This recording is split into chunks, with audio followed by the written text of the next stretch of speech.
Hello there, it's Red Leg A1 here, and I'm walking through the greenhouse now,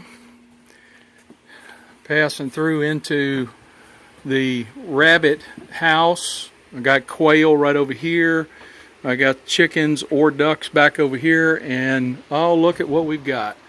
We've got us a new brooder box, and that's something. Let me give you a quick rundown on this thing. I put this together, fabricated it over the weekend.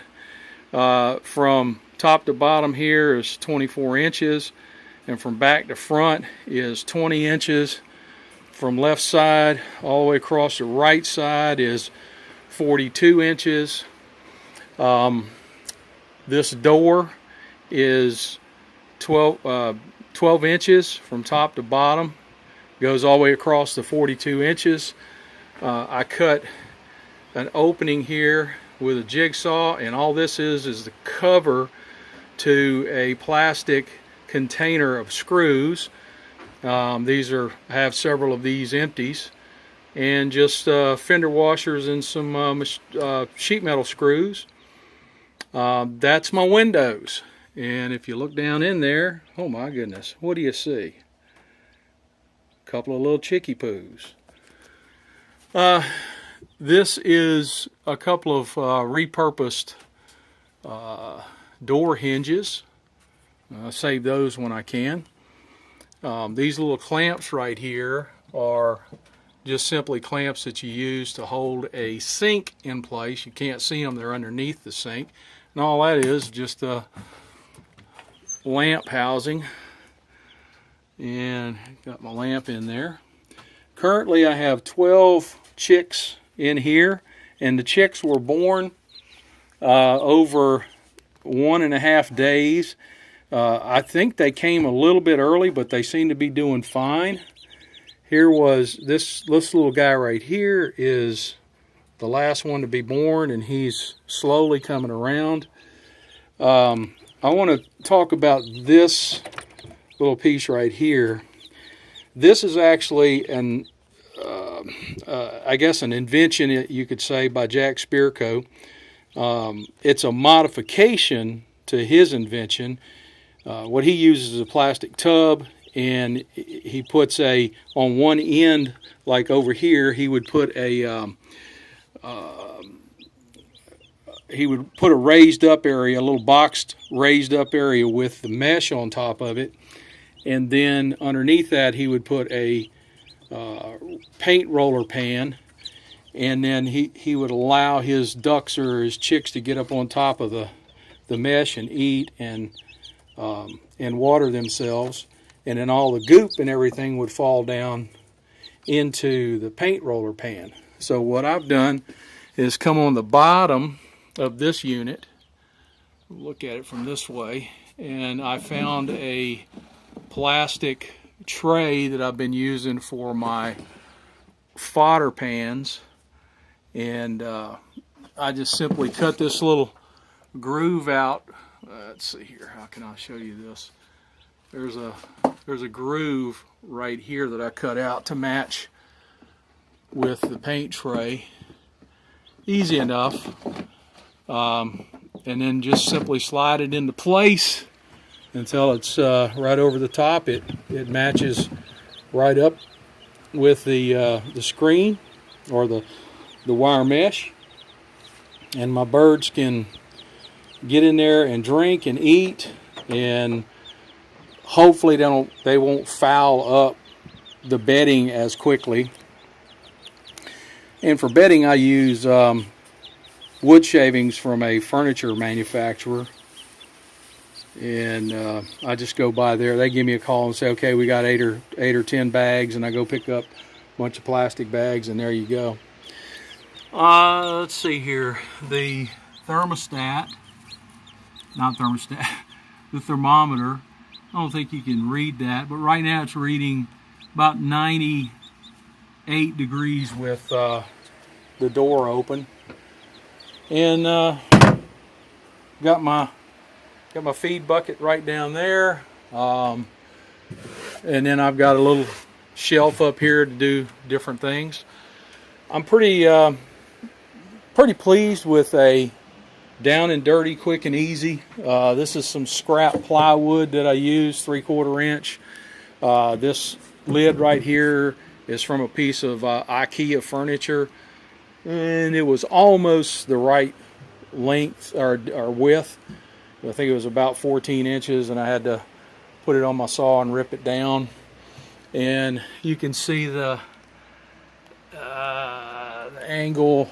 Let me get back over this way.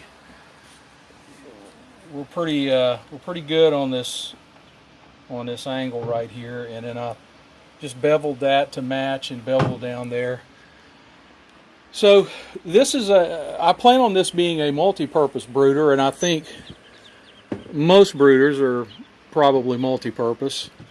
But I stand 6'3", and this the bottom of this thing comes to about my waist, and so it's easy for me to. Ooh, we got the big hand inside there for the little chickies. It's easy for me to, work with it without having to bend over and so forth and so on.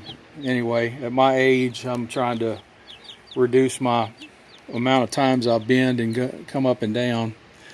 But these chicks seem to be pretty happy. Oh, that guy's pecking right at he's pecking at the thermometer there. Okay, simple water, and all I did was take some rocks from out of my driveway. This thing was about half full yesterday, so they've eaten quite a bit of it, and I've seen them stick their little heads in there and peck away at it. All right, there you go. Just another homestead build of a multi-purpose bird brooder. All righty. Show you around the rest of the inside of this piece right here real quick.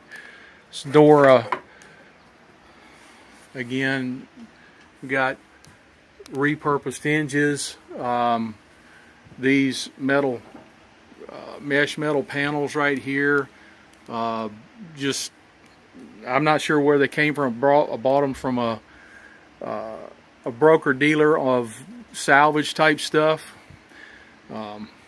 How I attach a lot of stuff is fender washers and those deck screws. You can get them in different lengths, and then they're attached here. These are P-clamps, and interesting enough, P-clamps can actually act as a hinge as well. So this is my locking mechanism that I came up with, real simple. If I'm on the inside, I can just run my finger through here and hit that screw and move it over. Here's the quail that I have right now. I got 3 birds on the right, and I've got 5 birds on the left. These are my breed stock for now. This little piece will eventually become another quail cage, and then I can do something on this panel right here, stack a few quail cages on top of one another. Possibly can do something down on the bottom, but we're gonna work on this next and finish building that out and get that squared away. On the inside of there is the chicken coop. Right there's or I should say the chicken house, because all this is one structure. I still have to put some siding on there. That tube right there is a feeder. You can see down at the bottom down there, that's so the tube will hold chicken feed, and I use a milk crate down there to hold a water jug when I hold them inside the house. And the roof is a corrugated poly, and it's smoke colored. I've still got a lot of room to do a lot of things in here. This was originally designed for for ducks, and this door can open it up and reach down there. And the ducks, they like to lay on the ground, lay their eggs on the ground. But the chickens will lay up in there as well. So right now I've got a flock of Red Ranger chickens in here, and I don't know if you can see them, but they're all up against that fence right now in the shade. So this little yard that I have for them is 70 by 50, and they have plenty of water, plenty of feed there. Walk around. Here's my breed stock for my rabbits. I've got a couple of mamas, and I got one, well, I have 2 bucks right now. One buck is he's at the end of his productive life, so I don't know how much longer he's going to go. This is a yearling buck right here, and he replaced his daddy. His daddy gave up the ghost this summer when it got up to, the temperatures were just too hot, and it just got too much for him. I keep fans going in here. I got that fan, and I have this box fan right there. It sucks air all the way through and keeps it fairly cool. So anyway, we'll talk at you again soon. Thanks. Bye-bye.